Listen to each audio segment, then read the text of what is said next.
taken away. There's Raanta coming through. Sends it across. Kochetkov got it across. Oh my goodness! What a save, Pyotr Kotchetkov! Well, after that, I think Drury, the two Calder Cup winning teammates, he got over. Thought it was as good as 1-0, and I'm not sure if the puck stood still on the goal line, but Drury, what a play he made. Ooh, wow. Hi, everyone. It's the Canes Corner podcast. I am Adam Gold. Welcome inside PNC Arena I needed a cigarette, I needed a roast beef sandwich, and I needed a cold towel after that one. That was fun. Hurricanes win it 1-0. They beat the Florida Panthers, their nemesis. No payback. You don't get payback for getting swept out of the Eastern Conference Finals with a 1-0 win on home ice in February. But that don't mean it wasn't great. And that doesn't mean it didn't not send a message, but more to themselves than Florida. This was the type of game Carolina had to win against the Panthers. The type of game. Physical, grimy, ornery, lots of extracurricular, not as much as we would see in a playoff game, but for the Hurricanes, yeah, there was some good stuff there. A lot of stuff after the whistle. Liked it. Liked everything about it. What I liked the most was Pyotr Kotchetkov. Whoa, baby. 44 saves in a shutout. Second 1-0 shutout win for Kochetkov in his last 4 starts. I think he had one last year, too. I don't think they had another 1-0 win. They might have. They might have had a 1-0 win. I got to go check that out. But, boy, that was something else. And normally during the course of a game, and I appreciate everybody's time here. I'm going to try to get to some comments, and I want to go through some things here. But there's really, and I'll tell you, there's 3 real topics here, right? There's the game itself and how it was played, and we're going to go through that. There's the goaltender, and as much as you can, and the answer is you really can't, how many questions he may have answered tonight, because I don't think it was all amazing by Kochetkov. We'll get to some of those things. And the Aho-Svechnikov combination, which there's some interesting numbers about this tonight. And then one of the staples, one of the hallmarks of the Rod Brindamore era as head coach was kind of the difference in the game tonight. And again, Carolina didn't get to their forecheck. They didn't. I mean, there was some. I thought their best moments of forecheck were probably the second period. That was where it was kind of surprising Carolina didn't score. But obviously a lot to the good, a ton to the good. And I will try to, kind of glance through the comments. And we got a bunch of them on here already. And I will see if we can't go through a little bit. Shouts to all of you out there. Whether you're listening in the Southern Hemisphere, whatever hemisphere you're in, Southern Hemisphere, Northern Hemisphere, Eastern Hemisphere. I know there's not an Eastern Hemisphere. Leave me alone. So shouts to you in Australia or in Ireland or Japan or Finland, wherever you are. Wait, if you're in Finland. Sebastian Aho tässä moi. Kuuntelee tällä hetkellä Canes Corner podcastia. That's Sebastian Aho saying you're listening to the Canes Corner podcast in Finnish. So I usually make notes throughout the game about like plays that I want to talk about or plays that strike my fancy or whatever, something, because I'm on during the intermissions. This happened in this period. And normally those things that I really want to address, I get a few of them. And generally I write about a half a page. Can you read that? There's a lot. First period, Orlov across to Svechnikov. Great A opportunity. Andre kind of whiffed on it. I guess it wasn't even on frame, so he didn't get a shot on goal. Andre had no shots on goal tonight officially. They have him for 0 shots on goal, which I can see it. He missed a bunch of empty nets. He played the best bad game or the worst great game I've ever seen. But the Orlov to Svechnikov thing, he just kind of chunked it. He got maybe 50% of the shot. Kokeniemi drop pass to Teravainen, and then Teravainen passed it back. Like, Turbo's got the lane. He gave up the shot. Rod talked about it in the postgame. Like in the first period, trying to be too cute. Tavo's got a shot. You take one more stride and let fly. Martin Necas to Michael Bunting in a 2-on-1. I personally would have liked to have seen Necas shoot the puck, but strong side. I think I was listening to Tripp at the same time, and Tripp said the pass was the right play. It was just a bad pass. It was certainly a bad pass, but it was also to Bunting's not a right. Bunting's a lefty, so that to me was also that if it were on opposite sides, it might have been better. But I kind of would have liked Necas to pass the puck. And I'm skipping over a bunch of stuff. I'm skipping over a bunch of Kochetkov saves. Then we get to the second period. Carolina's got to kill the power play that overlapped the first and the second. And they do that, but like in the first 20 seconds, Seth Jarvis has a pass shorthanded to Jordan Staal in the back door, and he just redirects it wide. There was a lot of that tonight. And then before the power play ended, Kochetkov has to make a really good against the grain low glove save on Anton Lundell. By the way, Lundell just scored the overtime winner over Ottawa the other night. I don't know if you saw that, but Lundell in OT from a sharp angle when I go over the shoulder of the goaltender. I don't know who was playing goal for Ottawa, but it was horrific. Was it Ottawa? Horrific goaltending. Really, it's a terrible goal, but still a great shot. Then Sebastian had 2 chances in the period.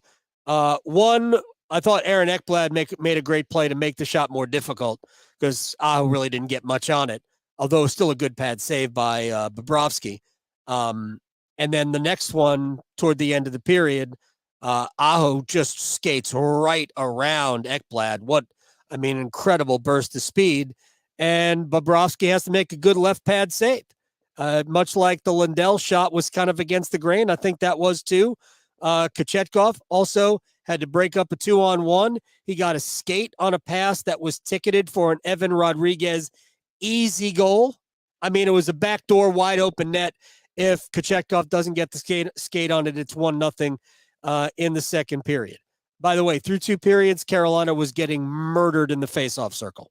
They were basically 2/3 of the faceoffs were won by Florida.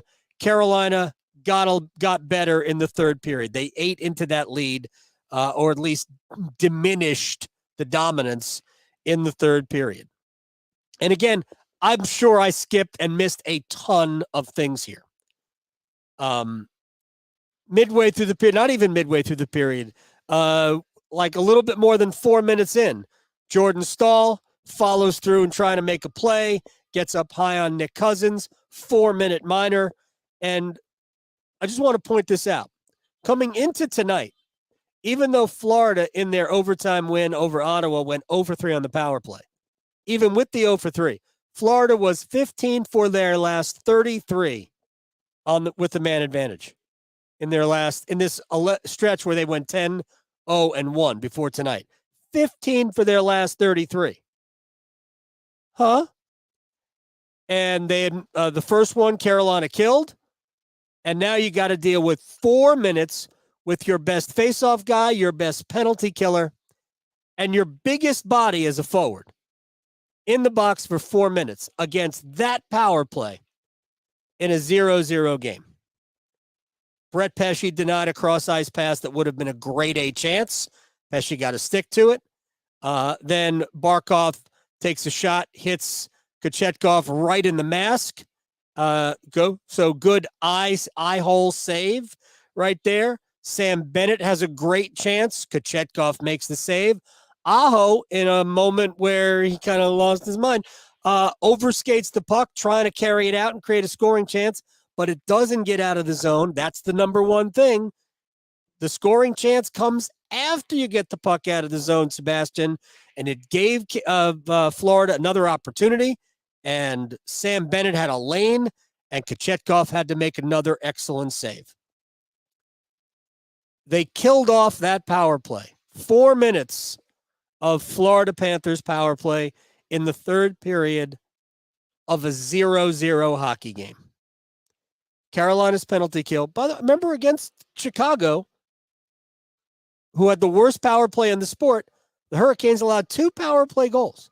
And they allowed 2 power play goals to Vancouver in a loss here, 2 weeks ago.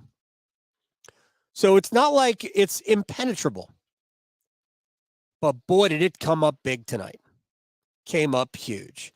Svechnikov and Necas on Carolina's power play each missed open nets. Now, they whiffed on them. Now, my opinion, just a guess here, it just looked like it was that both were bouncing pucks. And so that's going to happen.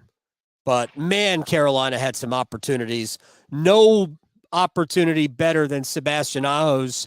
I mean, in the crease, tap in that somehow he pushed wide, far side, behind Bobrovsky. He's on the right side of the goal. The pass comes across the crease to Aho. I mean, all he's got to do is put it anywhere on the 4-foot wide frame. Is it 4 foot wide? No, 6 foot wide. 6 foot wide frame of net. And it's a goal. He had all 6 feet to work with, and he missed. I don't know. And then it goes the other way. It's a transition goal, deflection in by former Hurricane Eetu Luostarinen. And we're thinking, oh my gosh, really? Aho missed that. That's going to go in, and you're going to have to live. Sebastian Aho is going to have to go to bed tonight with, how did I not score? But that play was so offside, and I know Rod sort of alluded to this in the postgame, but I said it before we heard his press conference.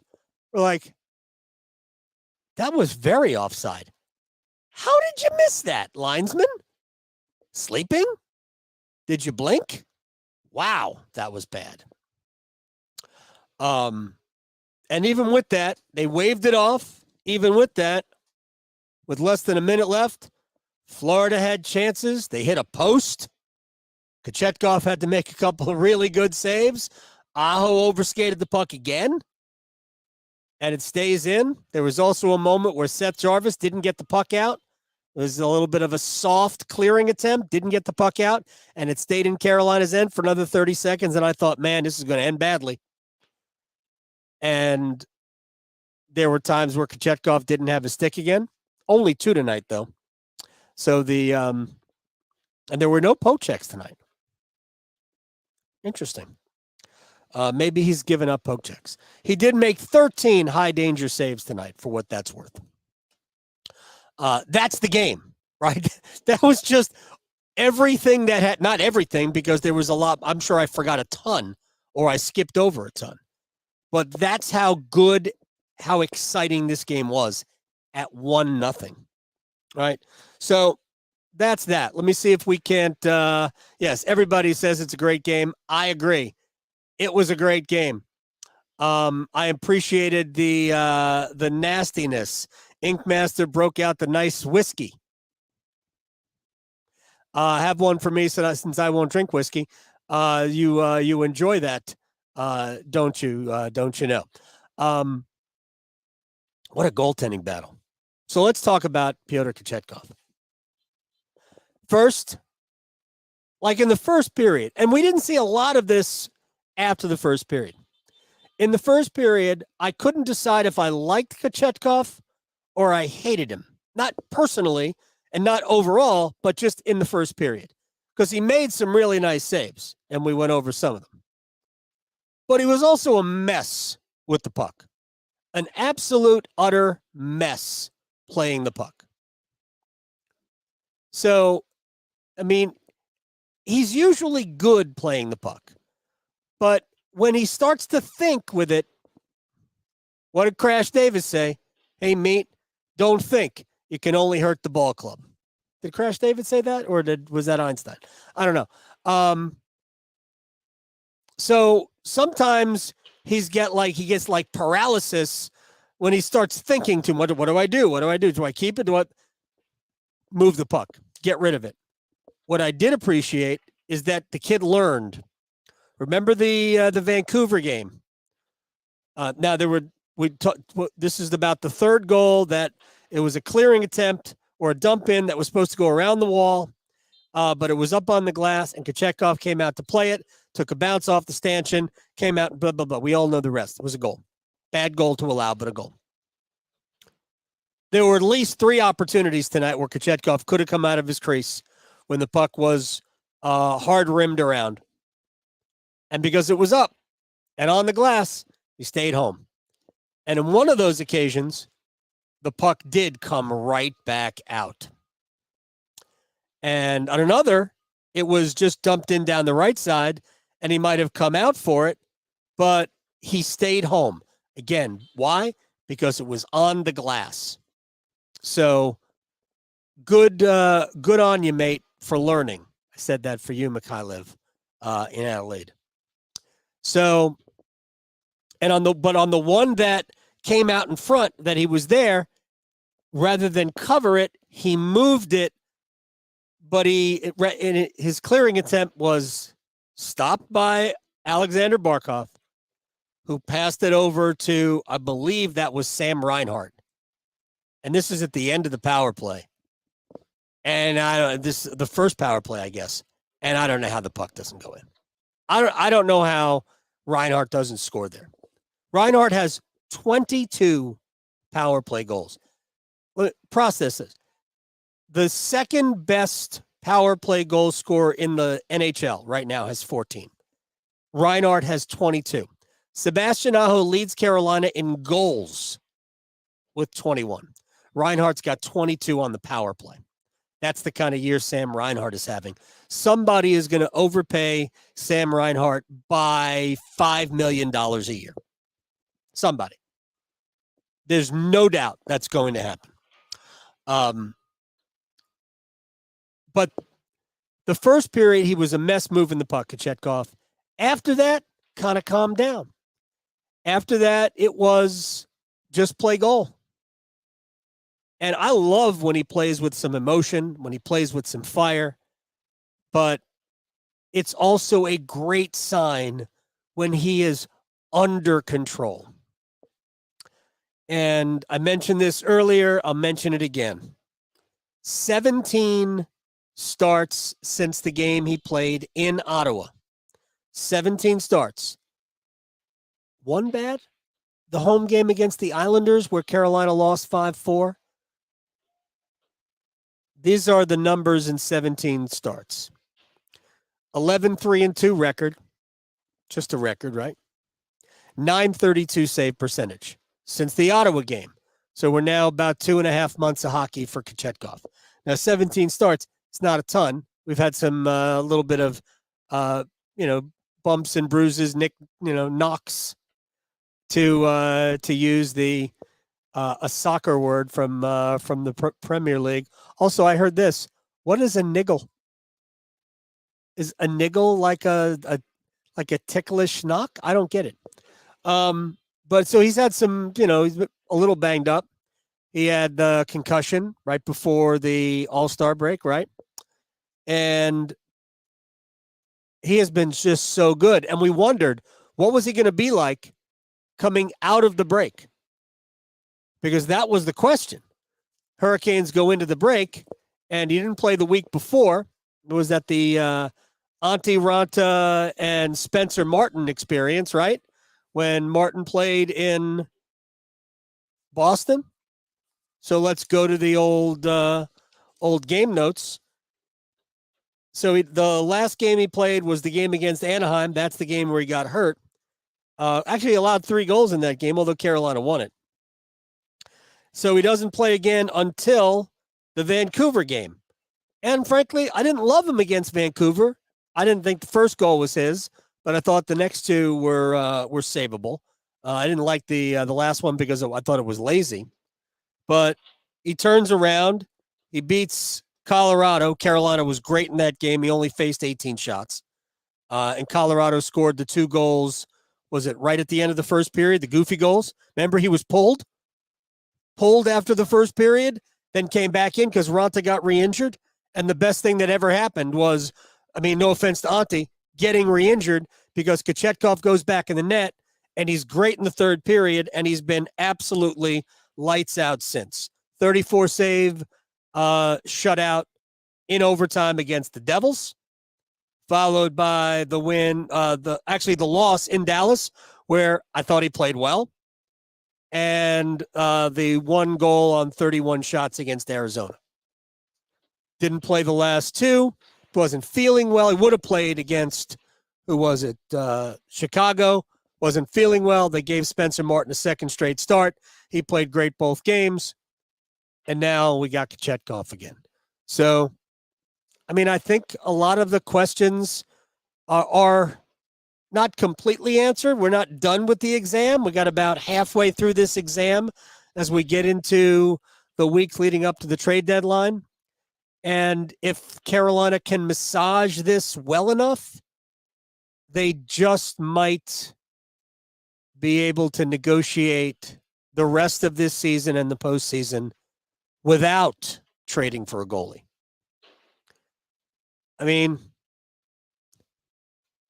Ideally, you'd like to trade for one, but the Hurricanes have 4 goalies now. Not that they couldn't waive 2 of them. They could put Martin on waivers again. They could actually don't have to put Raanta on waivers. You could just send him outright to the minor leagues. But is that what you want to do? I don't know. So the Hurricanes are going to have to figure something out with the goaltending situation because we're not that far. Raanta's skating. Anderson's practicing. We're not that far from one of them being ready.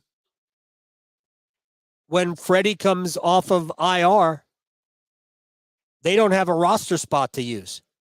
So they're not keeping 4 goaltenders at the expense of another player. Now, as an aside, Tony DeAngelo played very well tonight.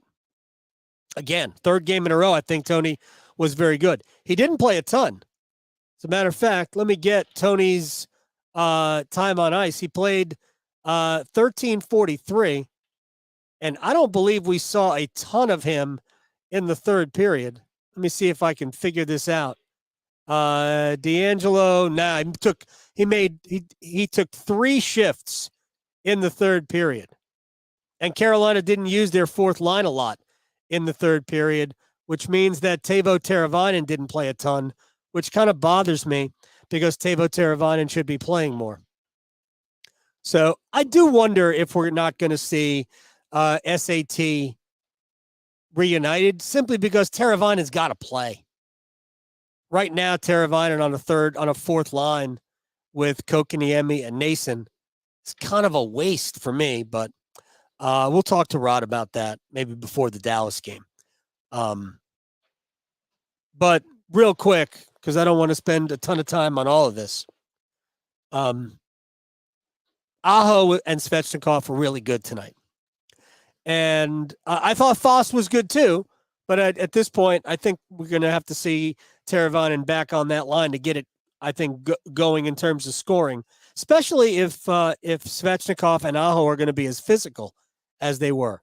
Oh, you didn't notice that? Sebastian Aho threw his body around tonight. He had 5 hits. I've always said this about Aho. Angry Aho is my favorite Aho. I like when somebody does something during the game to piss him off. I do. Because I think when he gets angry, when it's channeled properly, I think he becomes a better player. So Aho and Svechnikov combined for the final goal. It wasn't a brilliant pass by Svechnikov, but he enters the zone with speed, frees himself up, takes a shot, it's blocked, falls to Aho, who wins it. So, but a goal and an assist, 8 hits combined, 3 for Svechnikov, 5 for Sebastian. Aho had 4 shots on goal. Andre had none, but Andre was around it tonight. He also, one of the things he does better than just about anybody on the team is puck retrievals And he got a bunch of those tonight as well. So how about this for a stat? Sebastian Aho now has 12 goals in 28 games against Florida. It's pretty good, right? So what is that? 3 goals every 7 games? Is that it? 40-something% of your games. You play 82, you score, 35? Something like that. So that's not bad against Florida. And it's his 7th goal in 18 career games against Sergei Bobrovsky. If I'd have known that beforehand, I would have, chosen Aho at plus 195 for an anytime goal. I had Svechnikov. Come on, Andre, what are you doing to me? How many empty nets did you whiff on? And the other thing I wanted to mention was, obviously, and we've alluded to it, the penalty kill. 3 for 3 against Florida, including the 4-minute double minor. And that's your ball game. Penalty kill continues to be elite. The goaltending has become elite. But I think we're all in the back of our minds not 100% convinced. But that's okay. And I hope Kochetkov isn't either, except I hope he plays with confidence. Can't get too comfortable where he is. But man, tonight was he exceptional. And I see this from Inkmaster, and I said it in the aftermath. I think you can point to basically everybody on defense for Carolina tonight that played very well. In spite of the fact that Florida had 44 shots on goal, which might be the season high for Carolina. It's pretty close to it in terms of shots allowed. I already highlighted some things that Brett Pesce and Jacob Slavin did. And Dmitry Orlov was outstanding tonight. And Burns was really good. And Brady Skjei was really good. And Tony played very well. Those 3 games in a row without Jalen Chatfield. And I think Tony has been good. Now, they're better with Chatfield on the blue line than with Tony. But Tony played really well. And if you're the Hurricanes, you might be looking to move him. He definitely wants to play. I don't think Carolina's best team, he's not playing power play minutes, so their best team is not Tony DeAngelo on the ice. And I do think that they are looking, these 3 games he played showed that he can still play. He's not a disaster. He was good defensively tonight. He was smart. He's a smart player anyway. But maybe somebody will say, you know what, we need to jumpstart our power play. We could use that. It's got a little attitude that if we can channel it right, maybe that'll work. So is there a team out there that needs a little power play help on the blue line that has an opening on defense that would part with a 4th-round draft pick for DeAngelo? At the very least, it would open up a roster spot if Carolina wanted to do something. They could certainly bring up, there's no defenseman to bring up. That's the problem. And if you're thinking about a trade, if you trade Tony DeAngelo, you're trading depth, and you need depth on the blue line. So for me, it's at least 1, maybe 2 guys who can play in the NHL. You don't have to bring them up. So it's really like a couple of minor league deals because, again, you don't have room on the roster unless you get rid of a goalie. And, I guess you could send Raanta to the minor leagues, but if he doesn't report and you're basically monkeying around with the roster, and that ain't good for the league. The league won't like that. You get ripped. You get ripped by the league for that. But Tony played well. So there were some very, very good performances all night. Shouts to the Florida Panthers, who are a dynamite team. A dynamite team. It's very cool to see how well Carolina played against Florida. I wonder, have you guys been able to see me all night? Have I been blocked out by my big name? I don't know. Hurricanes were great. Florida was great. The win was great. What it does to the standings as we get out of here, Carolina's back within 6 of the Rangers, who won in New Jersey tonight. Man, the Devils are, we'll get to that in a second.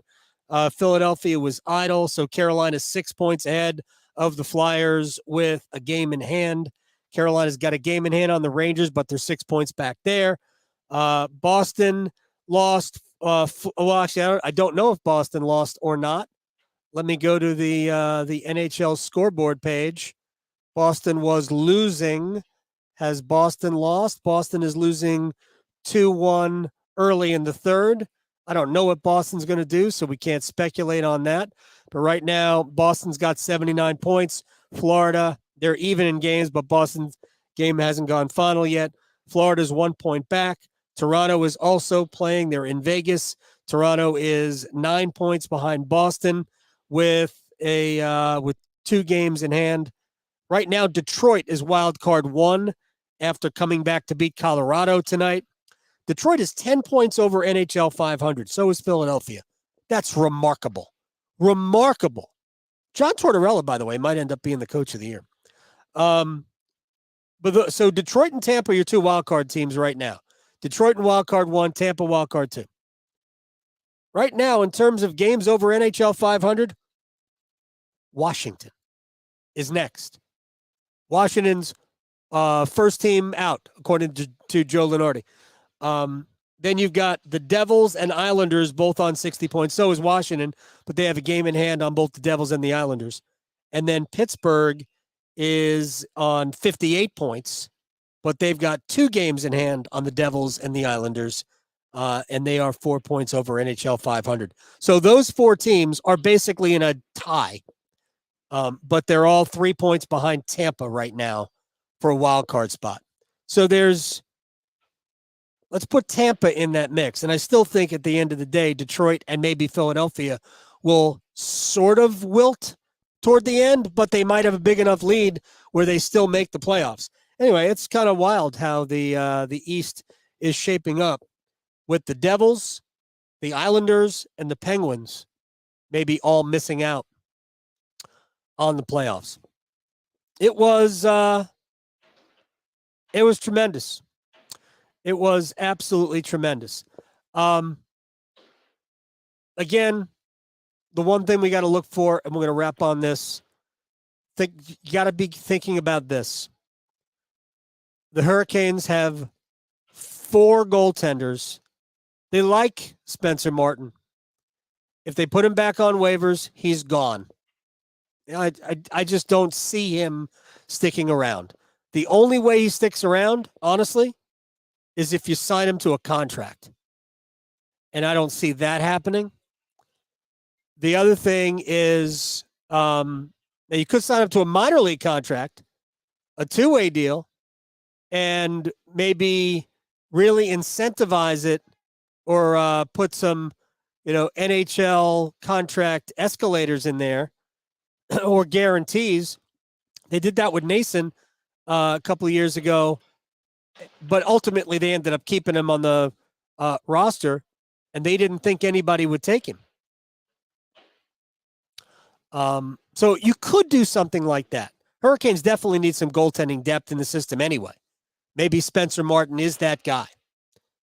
But to me, that may be one way you can work around. So you give him a 2-year deal where the second year is an NHL deal.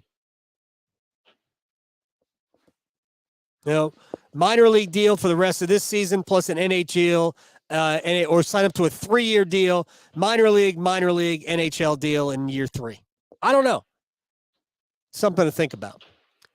Or you could simply release Raanta. And that would suck. On a human level, it would suck. All right, we got to go. I appreciate your time. This has been the Canes Corner podcast, always available on YouTube. I see a lot of you hung out for this. I appreciate that so much. We're trying to make this thing as big as we can possibly make it. With limited resources is not the right word because it doesn't take a lot of money to do this. It doesn't take any money to do this, really. But just limited personnel resources. We're trying to make this as big a deal as possible.